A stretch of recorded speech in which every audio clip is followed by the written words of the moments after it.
유대인의 나음이 무엇이며 할례의 유익이 무엇이냐, 이 나음과 유익함에 대하여 질문 형식을 갖추고 있는데, 우리는 하나님 앞에서 사람 앞에서 좀 더 나은 자의 삶을 살아야 할 것입니다. 하나님이 보시기에 좀 더 나은 삶, 이 나음이라고 하는 것은 어제 아침에 잠깐 얘기한 사무엘상 15장 22절 말씀에서 순종하는 것이 수양의 기름보다 더 낫다. 제사보다 순종이 낫고, 하나님 앞에서 그 나음이 무엇인가를 말씀했어요. 나음이 무엇이냐. 그럼 결과적으로 나음이라는 건 무엇이고 또 유익도 말하는데, 유익도 마찬가지죠. 나 개인적으로 유익한 것, 또는 함께하는 자들에게 유익한 것, 가정에 유익하고 교회에 유익하고 이 유익하다는 것이잖아요. 과연 이것이 무엇일까? 성경은 전체적으로 우리에게 답을 주는 게 무엇입니까? 바로 하나님의 말씀에 순종하여 사는 것이죠. 하나님의 뜻대로 사는 것. 이게 결과적으로 우리가 좀 더 나은 삶, 좀 더 유익한 삶을 사는 것이다. 그렇게 말할 수 있을 겁니다. 그래서 믿음으로 사는 것, 결과적으로 믿음으로 사는 건데, 하나님을 내가 믿고 의지하는 것, 그리고서 하나님의 말씀에 순종하는 것, 이것이 나음이요 유익함이다 라고 할 때, 디모데전서 3장 16절 17절에도 그러잖아요. 하나님의 말씀에 대하여 말하면서 이는 하나님의 사람으로 온전하게 하고, 그리고 모든 선한 일을 행할 무성한 일을 할 수 있게 하려 합니다 그러잖아요. 그러니까 하나님의 말씀의 유익함이에요. 우리에게 주는 교훈과 책망과 바르게 함과 의로 교육하기에 유익하다. 그러니까 결과적으로 우리가 하나님 앞에서나 사람 앞에서나 좀 더 나음과 유익한 삶은 말씀대로 사는 것이다. 그러면서 2절에 말하면 범사에 많으니 우선은 그들이 하나님의 말씀을 맡았습니다 그러잖아요. 하나님의 말씀을 맡았습니다. 결과적으로 하나님의 앞에 말한 것처럼 하나님의 말씀을 우리가 듣고 믿고 따르며 사는 것이 나음이요 유익이라는 말씀입니다. 그래서 말씀에 대하여 우리는 항상 말씀을 뭐라 말합니까? 진리다. 말씀은 생명이다 라는 말을 하는 거예요.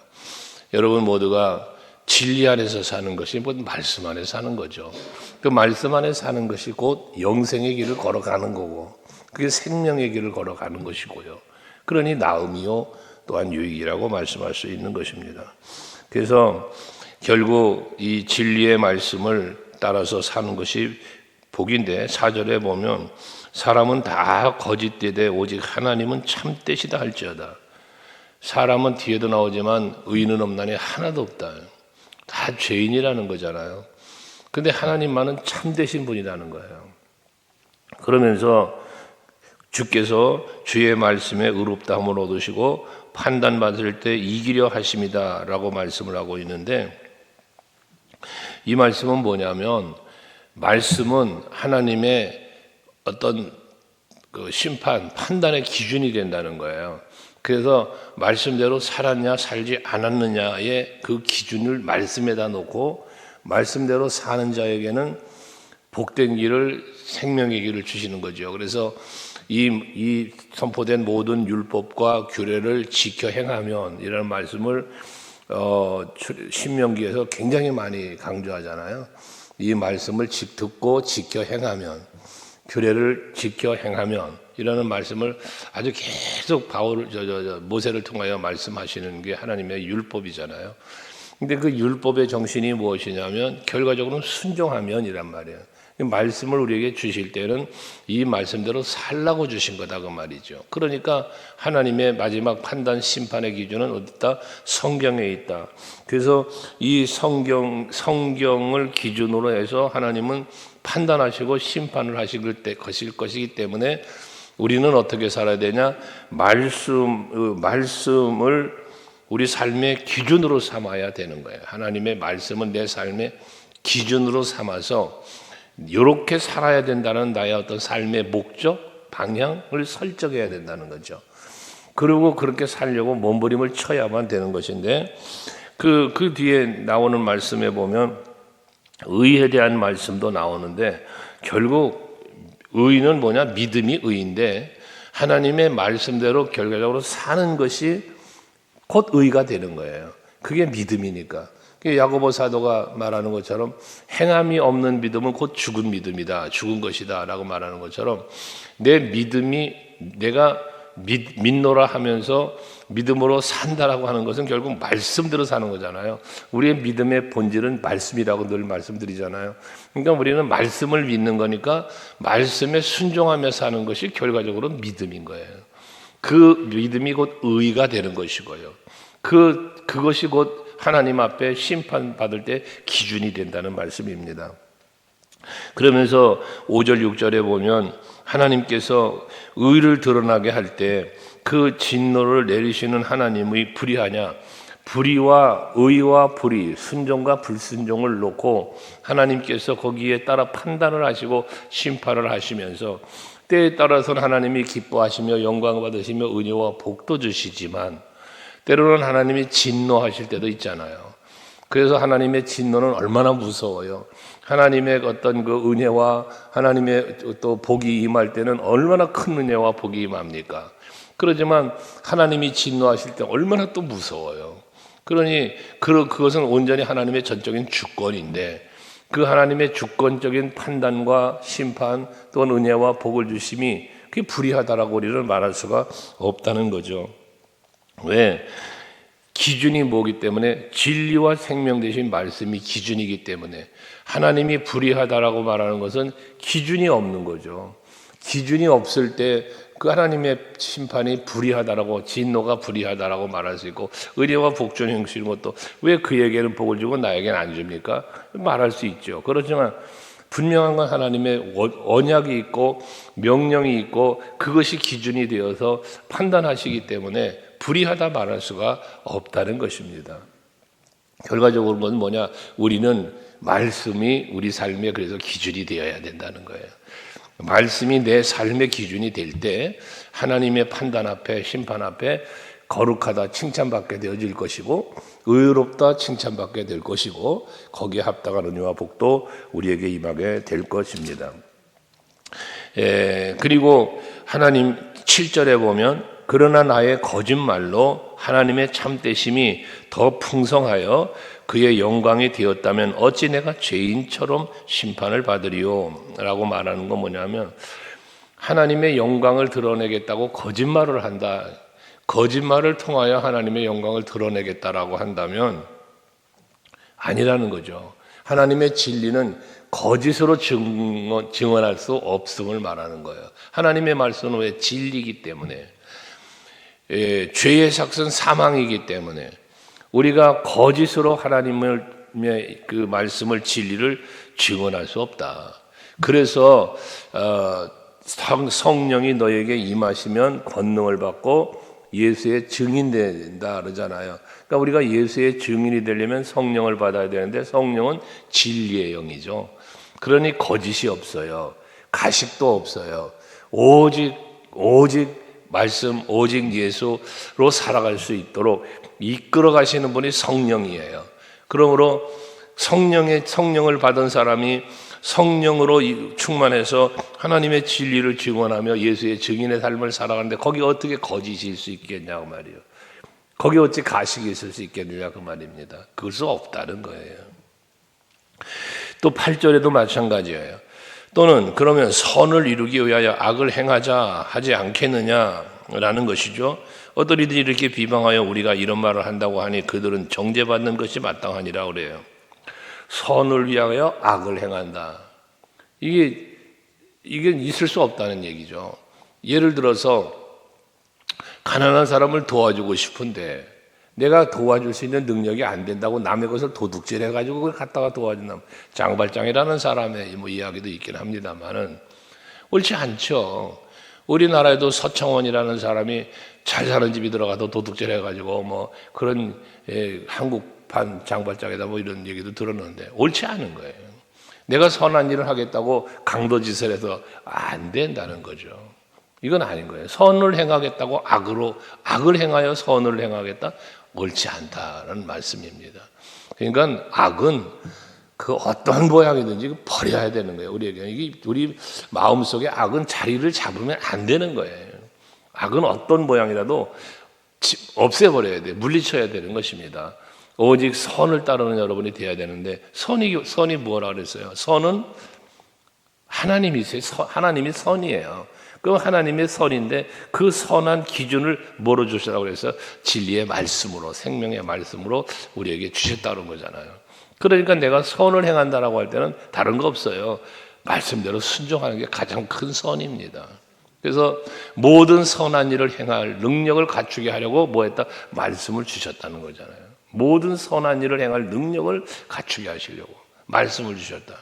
그러니 선을 행한다는 것은 착한 일을 한다는 기준이 아니라 하나님의 말씀에 순종하는 것이다. 이 진리를 여러분들이 아셔야 되겠다는 겁니다. 그 다음에 9절 이하에는 죄 아래 있는 인간에 대해서 말씀하고 있는데 인간의 죄성, 인간의 본성이라고도 말하는 것인데요. 그 죄에 있음을 말씀하면서 10절 이하에 그 죄 아래 있는 인간의 악행을 말하는 거예요. 10절에는 의인 없나니 하나도 없다. 인간의 완전한 인간이 없다는 이야기죠. 모두가 죄성을 가지고 있다는 말씀이에요. 그런데 그 죄의 시작이 어디냐? 깨닫는 자도 없고 하나님을 찾는 자도 없다. 근데 깨닫지 못하니까 죄의 길을 걸어가는 거예요. 깨닫지를 못하니까 악을 행하는 거예요. 그리고 그 깨닫지를 못하니까 하나님을 찾질 않아요. 계속해서 이스라엘 백성들의 범죄 행위가 무엇이었습니까? 하나님을 떠나는 거예요. 자꾸 하나님에게서 또 멀어지고 떠나서 우상을 섬기고 세상 것을 찾는 것이거든요. 이 시대의 우상이 무엇이 됐습니까? 이 시대의 우상은 어떤 형상이라기보다는 우리의 삶에 찾아오는 다양한 욕심이 우상이 되고 말았지 않았습니까? 로마서 8장에서 말하는 것처럼 육에 속한 사람은 육신의 일을 생각한다. 영에 속한 사람은 영의 일을 생각한다고 하잖아요. 그러니까 내가 육에 속한 사람이냐 영에 속한 사람이냐라는 것이죠. 기준이 어디에 있냐? 내가 영에 속했냐 육에 속했냐의 그 판단의 기준이 어디 있냐? 내가 하나님을 찾고 있냐? 아니면 하나님을 잊어버리고 세상 따라 육체 속 욕심을 따라 살고 있느냐라는 판단을 가지고 알아볼 수 있는 거지. 내가 영의 사람이냐 육의 사람이냐. 내가 하나님의 말씀을 깨닫고 말씀대로 살고 있느냐 아니면 말씀에 전혀 상관없이 살고 있느냐. 이게 의인이냐 악인이냐라는 기준을 판단할 수 있는, 내가 육의 사람이냐 영의 사람이냐를 판단할 수 있는 기준이 된다 그 말이에요. 그러면서 깨닫지를 못하니까 하나님도 찾지 못하고 믿지도 못한다는 얘기가 되겠죠. 그러면서 12절에도 보면 다 치우자 함께 무익하게 되고 선을 행하는 자도 없나니 그랬어요. 앞에서 말했죠. 나음과 유익에 대해서. 나음과 유익의 삶을 살아야 되는데 어떻게 살아요? 무익하게 된다. 무익하게 된다. 거기인데 무익하게 되는데 뭐래? 다 치우쳐 함께라고 말을 하고 있어요. 그러니까 많은 무리가 같이 무익한 길을 걸어가는 거예요. 유익한 삶을 나은 삶, 나음의 삶을 못 살고 무익함의 삶을 살아가는데 다 함께 치우쳐라고 말하잖아요. 지난 주일에 우리가 말씀 묵상했던 것처럼 아나니아 삽비라 이 부부가 남 땅을 팔아가지고 일부를 감추어 놓고 갖다 드리는데 이걸 그 아내도 알았더라. 그 베드로가 그를 꾸짖으면서 하는 말이잖아요. 너희가 어찌 함께 꾀하여 같이 꾀했어. 악을 꾀한 거야 그 말이에요. 늘 말씀드리지만 내가 어디에서 사느냐, 누구와 함께 하느냐는 그래서 중요하다라고 그러잖아요. 여러분, 내가 누구와 함께 하느냐는 건 굉장히 중요한, 여러분의 인생의 갈림길에서 내가 누구와 함께 하느냐는 굉장히 중요한 역할을 해요. 내가 누구와 함께 하느냐가. 내가 무엇인가를 판단하고 무엇인가를 일을 해 나갈 때 내가 가까이 하며 늘 함께하는 사람이 누구냐는 거예요. 그 사람에 따라서 내가 선한 길을 갈 수도 있고 여기 말하는 무익함을 행할 수 있고 유익함을 행할 수 있고 이 갈림길이 된다는 거예요. 신앙의 갈림길이라는 제목으로 지난 주일날 말씀드렸잖아요. 이 갈림길에서 내게 영향을 주는 사람이 누구다? 함께 있는 사람이에요. 내가 가까이 있는 사람, 내가 함께 하는 사람, 이 사람이 나에게 엄청난 영향력을 끼치게 되어 있어요. 그러니까 여러분들, 내가 함께 하는 사람이 누구인지를 분별하면서 함께하고 가까이 하는 것이 옳다, 그 말이죠. 그래서 그 다음에는 선을 행하는 자가 없고 다 악을 행하고, 13절에도 보면 그들의 목구멍은 열린 부도며 그 혀로는 속음수를 말하며 입술로는 독사의 독을 말하고, 먹고 사는 일에 치우쳐 살면서 그 입술에 담는 모든 말들은 독을 나른다라고 하는 거죠. 그 14절도 그 입에는 저주와 악독이 가득하다. 이 말에 대한 이야기를 수요 예배 때 야고보서를 묵상하는 적에 드린 바가 있는데, 우리의 이 말은, 짧은 이 혀가 그 큰 배가 조그마한 키에 의해서 방향을 잡혀간다는 비유로 야고보 사도가 말했잖아요. 이 혀는 길들일 수가 없다 그러잖아요. 사람의 혀는 길들일 수가 없다. 왜?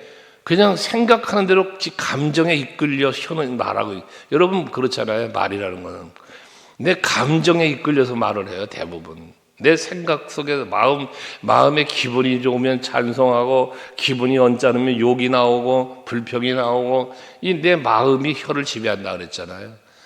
그래서 이 혀를 다스리기 위해서는 사람으로서는 이 혀를 다스릴 수가 없으니 성령을 받아야 된다 그랬잖아요. 성령 받지 않고는 이 혀를 다스릴 길이 없어요. 여러분들, 여러분의 혀를 다스릴 수 있는 사람 정말 인생 성공자입니다. 이 혀만 잘 다스려도요, 인생 성공합니다. 이 말만 조심해도요. 여러분, 어제 세미나가 있어서 다녀왔는데 그 교회에 표어를 갖다 적어놨는데 참 재밌는 표어를 붙여놨습니다. 그 교회의 표어가 뭐냐면, 인사만 잘해도 먹고 산다. 그게 그 교회의 표어더라고요. 인사만 잘해도 먹고 산다. 참 우리가 이 말 한마디, 표정 하나, 이런 아무것도 아닌 것 같은데 그게 여러분 그 사람을 바꿔놓는 거예요. 관계를 바꿔놓는 거예요. 여러분, 사람도 서로를 대할 때에 웃는 얼굴로, 우리 엘리베이터도 써봤잖아요. 서로가 잘 몰라도 웃으면서 인사합시다. 같은 교회를 다니면서도 서로 교제를 나눠보지 못한 사람들은 만나면 괜히 쑥스럽고, 인사를 해도 다정스러운 인사보다 형식에 치우친 인사만 할 수밖에 없는 그런 형편들을 보다 보니까 그런 글까지 써붙여 놓은 거 아닙니까? 그래서 여러분, 서로를 대할 때 밝은 얼굴로, 정말 언젠가 그런 얘기 했잖아요. 제 후배 목사님을 한 분은 만나면, 항상 저를 만나면 아이고 형님 하면 손을 잡고 흔들어 댄다고 엄청나게 반가워하는 행동이에요. 근데 그런 행동을 내가 접하고 악수를 하고 인사 나누면 괜히 좋아요. 괜히 그 목사님이 괜히 좋아요. 그런 거죠. 차 한잔 합시다 그러면 그냥 제가 얼른 차값을 내든지 뭐하는, 그러고 싶어지는 사람. 그런 거, 여러분들도 서로를 대할 때에 그 정말 말 한마디, 그 말 한마디, 주고받는 말 한마디, 내 입술에도 던져내는 말 한마디, 이 말 한마디가 여러분들에게 얼마나 상대방에게 마음도 기쁘게 해줄 수 있는 것처럼 여러분 자신에게도 결과적으로는 유익함이 되는 거잖아요. 돌아오는 거예요. 다시 돌아오는 거예요. 그러니까 네가 복을 빌어주면 그 복이 내게 온다는 거잖아요. 그러니까 여러분 입술에 항상 축복을 담고 사세요. 여러분 입술에 항상 감사를 담고 살아보세요. 그런 일이 펼쳐지는 거예요. 말했잖아요. 여러분의 입술에 담기는 말은 여러분의 미래라고. 여러분의 입술로 말하는 게 여러분의 미래라니까, 여러분의 내일이라고요. 그러면서 15절, 그 발은 피 흘리는데 빠른지라 파멸과 고생이 그 길에 있어 평강의 길을 알지 못하였고, 모든 하나님 앞에서 악을 행하는 삶을 인간은 살아갈 수밖에 없는 이 연약함과 죄성을 말하는 거잖아요. 근데 마지막 18절에 무슨 말씀을 하냐면, 그들의 눈앞에 하나님을 두려워함이 없느니라. 그러니까 왜 이들이 의인은 없고 하나도 없고 깨닫는 자도 하나님 찾는 자도 없고 계속 나열되어 있는 10절부터 17절까지 나열되어 있는 이 어마어마한 죄악들, 이게 인간이 범하는 죄악인데 왜 이런 죄를 범하고 사느냐, 인간이 하나님을 두려워하지 않는다는 거예요. 근데 거기 그 말을 했잖아요. 그들의 눈앞에 하나님을 그래요. 하나님은 여러분 바로 앞에 계신 거예요. 시편 16편 8절 말씀처럼 다윗이 그러잖아. 내가 여호와를 항상 내 앞에 모시며 어디를 가든지 여호와가 나와 함께 계신다는 이 사실을 믿는 다윗을 얘기한 거 아니에요, 고백을? 그러니까 내가 흔들리지 아니하리로다 그런 말하잖아요, 다윗이. 그런데 지금 이들은 왜 이렇게 악을 행하느냐? 앞에 계신 하나님이 앞에 계시는데 그 하나님을 두려워하지 않는다는 거예요. 이 얘기는 뭐예요? 하나님이 내 앞에 계신데 두려워하지 않는다는 것은 하나님을 의식하지 못한다는 거죠. 이제 앞에 말하는 거예요. 깨닫지도 못하고 하나님을 찾지도 않고 그러는 거예요. 여러분, 오늘도 하루를 사시면서 기억하십시오. 여러분 곁엔 하나님이 계십니다. 여러분에게는 오늘도 말씀이 주어졌습니다. 이게 나음과 유익한 삶을 살아가는 어떤 방향의 키예요. 말씀이 내 삶의 기준이라고 그랬잖아요. 그러면서 이 말씀이 누가 주신 말씀이요? 하나님이 내게 주신 말씀이잖아요. 그러니까 말씀을 생각할 때 하나님이 생각나야 되고, 말씀이 생각날 때 예수가 생각나야 되고, 그러니 하나님 앞에 두려운 마음으로 예수 십자가의 은혜와 사랑을 생각하며 우리는 그 말씀 안에 선을 이루며 살아가는 삶을 살아야 된다는 거죠. 거기에 은혜가 있고 거기에 복이 있는 겁니다. 오늘이 여러분에게 나음과 유익이 있는 삶을 살아가는 하루가 되시기를 바라고, 그로 인하여 정말 하나님께서 부어주시는 새 생명의 역사가 여러분 영과 육으로 임하시기를 주의 이름으로 축복합니다. 기도하시겠습니다.